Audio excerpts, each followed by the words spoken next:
இறைவன் எங்கோ இருக்கிறான்னு நினைக்காதீங்க, அங்க இருக்கிறான். இந்த உடம்புல உயிர் இருக்கிறது போல உயிருக்கு உயிரா நிக்கிறான்.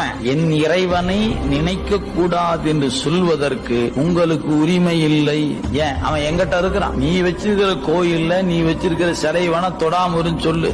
நான் என் அறிவு எப்போதும் தொட்டுக்கிட்டு தான் இருக்குது. நீ வச்சுக்கு நீ தொட்டு கும்பிட்டுக்க போ. ஏன்? நான் எப்ப அவன் விட்டு விலகினேன்? அவன் என்னைக்கு என்ன விட்டு அவன் விலகி நின்று இருக்கிறான்? அவன் எங்கூடவே இருக்கிறான். சிக்கனை பிடித்தேன் எங்கெழுந்து அருளுவது இனியே.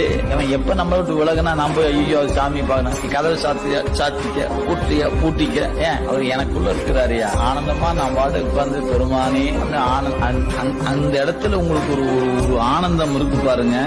அது யாரும் கொடுக்க முடியும். அதை நின்று பார்த்ததான் அனுபவிக்கும். இந்த அனுபவம் நமக்கு வரணுமே என்று எல்லைக்கு உட்பட்டு அன்பு செலுத்தினீங்கன்னா வாய்க்காது. எல்லை கடக்கிற வாய்ப்பு என்னைக்கு வருதோ அன்னைக்கு